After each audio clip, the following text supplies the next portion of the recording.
Alam mo kung bakit ka nasasaktan? Hindi dahil iniwan ka niya, hindi dahil may iba na siya, kundi dahil sa isang bagay na hindi mo inaamin sa sarili mo, kailangan mo siya para maramdaman mong buo ka.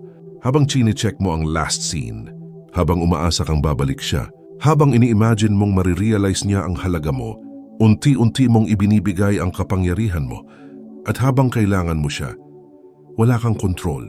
Masakit marinig, pero mas masakit ang katotohanan, hindi ka niya namimiss dahil mahalaga ka. Namimiss ka lang niya kapag hindi ka na niya kontrolado. Pero bago tayo magpatuloy, kung isa ka sa mga taong tahimik lang na lumalaban, yung hindi nagsasalita pero gabi-gabi gising ang isip, yung pilit nagpapakatatag kahit wasak sa loob, welcome ka dito. Dito hindi tayo nagmamakaawa, hindi tayo naghahabol, hindi tayo nagpapakaawa para piliin. Dito tinuturuan natin ang sarili nating tumayo kahit walang pumapalakpak. Dito hindi emosyon ang boss, kundi prinsipyo. Kung handa ka ng harapin ang katotohanang iiwasan ng karamihan, kung handa ka ng piliin ang dignidad kaysa desperasyon, samahan mo ako. Dahil ang susunod na bahagi, posibleng baguhin kung paano mo tinitingnan ang sakit, pag-ibig at pagkawala. At baka, sa dulo nito, hindi mo na siya kailangan para maging buo. Number 1, ang sikreto ng pagdurusa. May prinsipyong paulit-ulit sinasabi ni Epictetus, hindi ang pangyayari ang sumasakit, kundi ang interpretasyon natin dito. Iniwan ka niya, isang pangyayari lang iyon. Pero ang sinasabi ng isip mo, hindi ako sapat, may kulang sa akin. Masaya na siya, ako hindi. Pinalitan ako kasi mas may lamang siya. At doon nagsisimula ang tunay na sugat, hindi sa pag-alis niya, kundi sa kwentong binuo mo tungkol dito. Ang utak mo ay parang narrator na hindi mo namamalayan. Kapag may nangyari, agad itong gumagawa ng meaning. At kadalasan, ang meaning na binibigay nito ay laban sa'yo. Hindi ka lang iniwan. Sa isip mo tinanggihan ka. Hindi ka lang napalitan. Sa isip mo natalo ka. Pero tanungin mo ang sarili mo. Sino ang nagsabi na ang pag-alis niya ay ebidensya na hindi ka sapat? Sino ang nagdesisyon na ang pag-alis niya ay sukatan ng halaga mo? Hindi ba't siya lang iyon isang tao na may sariling takot, sariling trauma, sariling limitasyon? Bakit ang desisyon ng isang taong may sariling kahinaan ang magiging hatol sa pagkatao mo? Ito ang hindi napapansin ng marami. Kapag iniwan ka, automatic mong ina-assume na may mali sa'yo, pero posible rin na may limitasyon lang siya. Hindi lahat ng umaalis ay mas may halaga. Minsan sila lang ang hindi kayang magstay. At minsan, ang pag-alis nila ay hindi rejection. Ito ay redirection.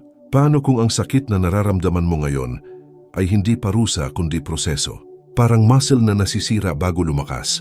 Parang buto na nabali bago tumibay. Paano kung ang pag-alis niya ay hindi pagkawala kundi pagbabalik mo sa sarili mong sentro? Dahil ang totoo bago siya dumating, may identity ka na. Ang problema? Ibinigay mo sa kanya ang role na hindi niya dapat hawakan, ang maging basehan ng halaga mo. At kapag umalis ang taong ginawang mong basehan ng worth mo, pakiramdam mo gumuho ang mundo. Pero baka hindi gumuho ang mundo mo. Baka bumitaw lang ang maling pundasyon. Number 2, ang hindi mo inaamin. Ngayon ito ang mas mahirap tanggapin kapag hinahabol mo ang isang tao. Sino ang nasa taas? Siya. Kapag takot kang mawala siya, sino ang may kapangyarihan? Siya pa rin. Kapag handa kang isacrifice ang dignidad mo para lang manatili siya, sino ang nagdidikta ng value sa relasyon? Hindi ikaw. At dito papasok ang brutal na insight ni Friedrich Nietzsche. Ang taong hindi kayang tumayo mag-isa ay madaling gawing alipin. Hindi kanya kailangang itali. Hindi kanya kailangang manipulahin. Sapat na ang takot mo na mawala siya. Kapag desperado kang mahalin, manipulable ka. Kapag takot kang mawalan, kontrolado ka. Kapag ang kaligayahan mo ay nakaangkla sa presensya niya, hawak niya ang emosyon mo. At minsan hindi niya sinasadya.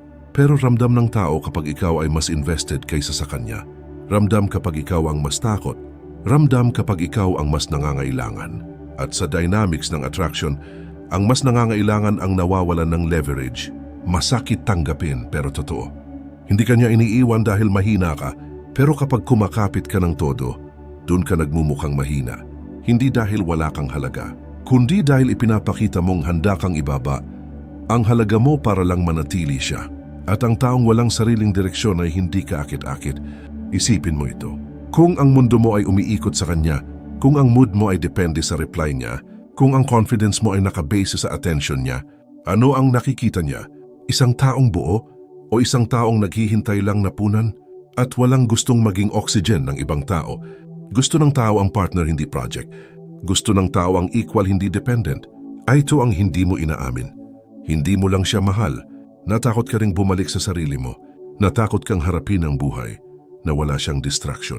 Natakot kang makita kung sino ka kapag wala kang romantic validation. Kaya minsan hindi siya ang hinahabol mo. Iniiwasan mo lang ang katahimikan na magpapaalala sa iyo na kailangan mong buuin ulit ang sarili mo. At doon nagsisimula ang tunay na transformation. Hindi kapag bumalik siya, kundi kapag kaya mo nang tumayo kahit wala siya. Number 3, ang cave ni Plato. May kwento si Plato tungkol sa mga taong nakatali sa loob ng isang kuweba. Simula pagkabata nakapwesto sila doon. Sa harap nila may pader, sa likod nila may apoy. At sa pagitan ng apoy at ng kanilang likuran, may mga taong dumadaan na may hawak na iba't ibang bagay. Ang nakikita lang ng mga nakatali, mga anino sa pader, at dahil iyon lang ang nakikita nila buong buhay nila, iniisip nilang iyon ang realidad. Kapag may aninong gumalaw, iniisip nilang iyon ang totoong bagay. Kapag may aninong nawala, iniisip nilang iyon ay pagkawala ng isang tunay na bagay. Pero hindi nila alam projection lang iyon. Ganito ka minsan sa pag-ibig. Ang anino, mga alaala. Mga what if, mga lumang chat na paulit-ulit mong binabasa, mga larawan na hindi mo pa kayang i-delete. Mga eksenang iniisip mong pwede pang maulit, iniisip mong may pag-asa pa, iniisip mong baka may kulang ka lang na dapat ayusin. Iniisip mong baka kung naging mas kalmado ka, mas sweet ka, mas patient ka. Hindi siya umalis, pero anino lang iyon ng isang bagay na tapos na. Ang pinanghahawakan mo ay hindi na ang tao, kundi ang memorya ng taong iyon sa isip mo. At ang memorya, laging edited version ng realidad. Hindi nito ipinapakita ang lahat ng red flags. Hindi nito ipinapakita ang mga gabi na umiiyak ka. Hindi nito ipinapakita ang mga pagkakataong naramdaman mong maliit ka. Pinapakita lang nito ang highlights. Habang nakatali ka sa kuweba ng nakaraan, hindi mo nakikita ang liwanag sa labas. At ito ang masakit na parte sa allegory ni Plato. Kapag may isang taong kumawala sa tali at lumabas ng kuweba, masasaktan ang mata niya sa liwanag. Mahihilo siya. Gugustuhin niyang bumalik sa dilim dahil mas pamilyar iyon. Ganito ang detachment. Kapag pinili mong harapin ang realidad, nawala na talaga kayo, masakit. Nakaka-blind ang katotohanan. Mas gusto mong bumalik sa ilusyon na baka may chance pa. Mas comfortable ang anino kaysa sa liwanag. Pero tandaan mo ito, ang katotohanan na masakit ay mas mabuti kaysa ilusyon na nagbibigay ng maling pag-asa. Kapag kumawala ka sa kuweba, hindi ibig sabihin mawawala ang sakit, pero makikita mo ang mas malaking mundo. Makikita mo na hindi lang siya ang tao sa planeta. Makikita mo na hindi lang siya ang posibilidad ng pagmamahal. Makikita mo na may bersyon ka ng sarili mo na hindi nakakadena sa nakaraan. At doon nagsisimula ang tunay na paglaya. Number 4, ang power ng detachment. Alam mo kung kailan siya nagsisimulang magduda? Hindi kapag nagmamakaawa ka, hindi kapag nagpaparinig ka, hindi kapag pinapakita mong kaya mong palitan siya agad, kundi kapag tahimik ka, kapag tinanggap mong kaya mong mabuhay nang wala siya, kapag hindi mo na siya hinahabol, kapag hindi na umiikot ang social media mo sa kanya, kapag hindi ka na naghihintay ng validation mula sa kanya, doon siya natataranta. Bakit? Dahil ang taong hindi na nangangailangan ay hindi na kayang kontrolin. Ang detachment ay hindi pagiging cold. Hindi ito pagiging manhid. Hindi ito pag-arte na wala kang pakialam. Ito ay pagdedesisyon na hindi mo hahayaang ang emosyon mo ang magdikta ng value mo. Parang ibon sa palad mo. Kapag hinawakan mo ng mahigpit, lalaban. Mas lalo itong gustong kumawala. Mas lalo itong hahanap ng layo. Pero kapag binuksan mo ang palad mo, may dalawang posibilidad, lilipad o mananatili. Kung lilipad siya, hindi mo siya kailanman hawak. Kung mananatili siya, hindi dahil hawak mo siya kundi dahil pinili ka niya. At ang pag-ibig na pinili ay mas malakas kaysa pag-ibig na pinilit. May isa pang layer dito. Kapag hindi mo na siya kailangan, nagiging buo ka ulit. At ang taong buo ay may kakaibang presensya. Hindi siya clingy, hindi siya desperado, hindi siya nagmamakaawa para pansinin. May sarili siyang mundo, may sarili siyang direksyon, may sarili siyang mission. At natural na naa-attract ang tao sa isang taong may sariling sentro, hindi sa taong umiikot sa kanila. Pero eto ang warning. Huwag mong gawing taktika ang detachment. Kung magpapanggap ka lang na wala kang pakialam, para bumalik siya, mararamdaman niya iyon. At kahit bumalik man siya, babalik lang ang parehong dynamics. Ang tunay na detachment ay hindi strategy, ito ay transformation. Hindi ito para mapasunod siya. Ito ay para maibalik mo ang control sa sarili mo. At kapag umabot ka sa puntong kaya mong sabihin sa sarili mo, masakit pero kaya ko. Namimiss ko siya pero hindi ko siya kailangan. Mahal ko siya pero mas mahal ko ang dignidad ko. Doon nagsisimula ang tunay na power, hindi dahil bumalik siya, kundi dahil kahit hindi siya bumalik, hindi ka na mawawala sa sarili mo. Number 5, dependency versus love. Sabi ni Dietrich Bonhoeffer, ang pag-ibig na umaasa lang sa damdamin ay madaling mamatay. At karamihan sa atin, hindi natin ito napapansin. Akala natin kapag intense, kapag passionate, kapag hindi tayo makatulog dahil sa kanya iyon, ang tunay na pag-ibig. Pero minsan, hindi iyon pag-ibig, dependency iyon. Kapag ang relasyon ay nakabase sa takot na mawala ang isa't isa, hindi iyon pag-ibig. Kapag ang dahilan mo kung bakit ka nananatili ay, paano kung wala na akong makitang iba? Paano kung mas masaya siya sa iba? Paano kung ako lang ang maiwan? Hindi iyon pagmamahal. Takot iyon. At ang takot, kapag ginawang pundasyon ng relasyon, unti-unting kinakain ng respeto. Ang dependency ay parang droga. Sa simula, euphoric. May kilig. May rush. May dopamine tuwing magre-reply siya. Pero habang tumatagal, tumataas ang tolerance mo. Kailangan mo ng mas maraming atensyon, mas madalas na assurance, mas malinaw na patunay na mahal ka pa rin. At kapag hindi niya nabigay iyon, nagpapanik ka. Hindi dahil hindi ka niya mahal, kundi dahil ang sistema mo ay nakawire na sa validation niya. Hindi mo siya mahal.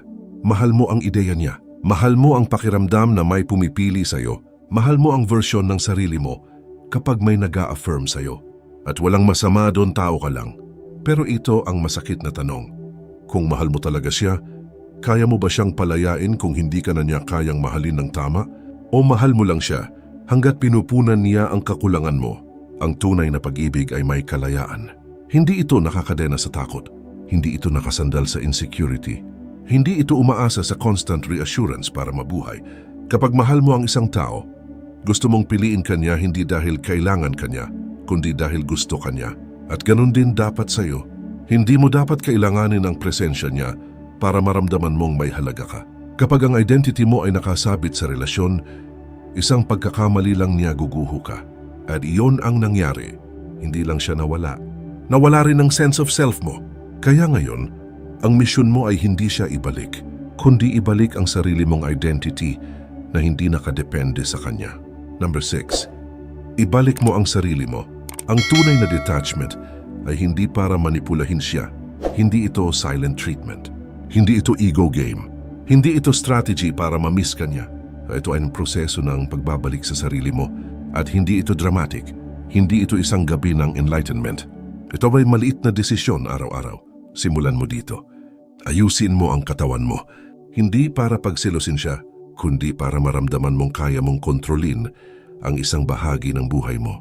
Mag-gym ka, maglakad ka sa umaga, mag-ayos ka ng itsura mo kahit wala kang ka-date.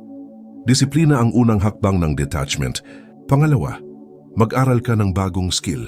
Kapag nasasaktan ka, ang isip mo naghahanap ng distraction. Ibigay mo sa kanya ang productive na distraction. Magbasa ka. Matuto ka ng bagong language. Simulan mo ang business idea na matagal mo nang iniisip. Palitan mo ang obsession mo sa kanya ng obsession sa growth. Pangatlo, ibalik mo ang focus sa pangarap mo. Noong kasama mo siya, may mga bagay kang isinantabi. May mga plano kang na-delay. May mga goals kang hindi tinuloy dahil mas priority mo ang relasyon. Ngayon, wala na siya. Hindi ito vacuum. Ito ay space. Space para bumalik ka sa mga bagay na para talaga sa'yo. At pang-apat, ayusin mo ang circle mo. Hindi mo kailangan ng maraming tao. Kailangan mo ng mga taong hindi ka kinukonsinti. Sa self-pity. Mga kaibigan na magpapaalala sa'yo kung sino ka bago ka nasaktan. Mga taong magtutulak sa'yo pataas, hindi pababa. Ibalik mo ang mundo mo sa sarili mong axis. Sa ngayon, umiikot pa rin ito sa kanya. Pero araw-araw, ilipat mo ang sentro. Hindi overnight, hindi instant healing. Pero araw-araw. Isang araw na hindi ka nag-stalk. Isang araw na hindi ka nag-message. Isang araw na mas pinili mong mag-improve kaysa mag-overthink. Hanggang isang umaga magigising ka at ang unang thought mo ay hindi na siya. Hindi mo na chinecheck ang phone mo para sa pangalan niya. Hindi mo na iniisip kung ano ang ginagawa niya. Hindi dahil galit ka.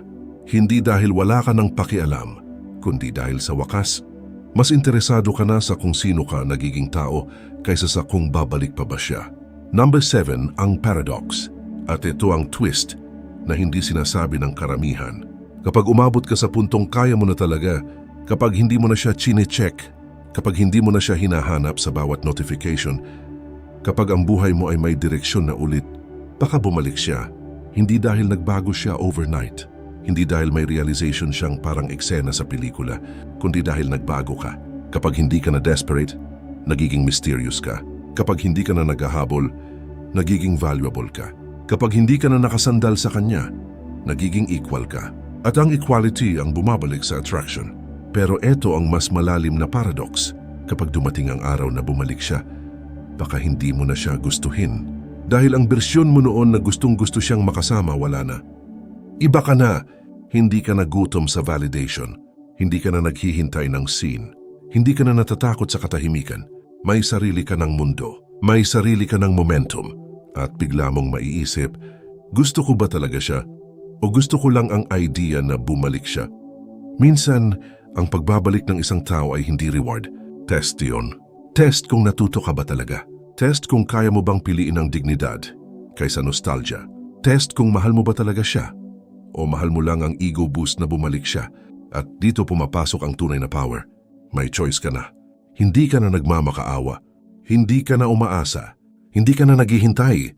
Pipiliin mo ba siya dahil gusto mo siya?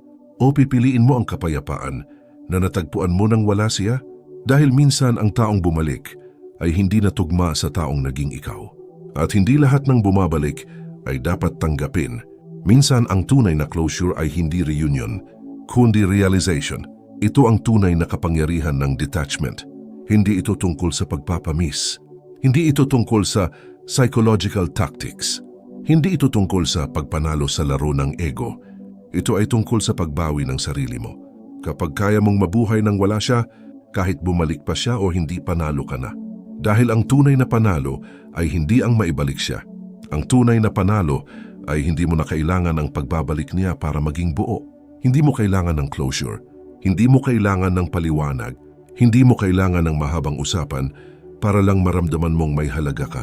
Ang halaga mo ay hindi nakadepende sa memorya niya sa'yo. Hindi ito nakasulat sa huling mensahe niya. Hindi ito nakabase sa desisyon niyang umalis.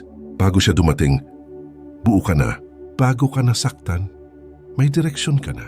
At ngayon, ang sakit na naramdaman mo ay hindi tanda ng kahinaan. Tanda ito na nagmahal ka. Pero ang susunod mong hakbang, ang magdedetermina kung magiging mas matibay ka o mas magiging dependent.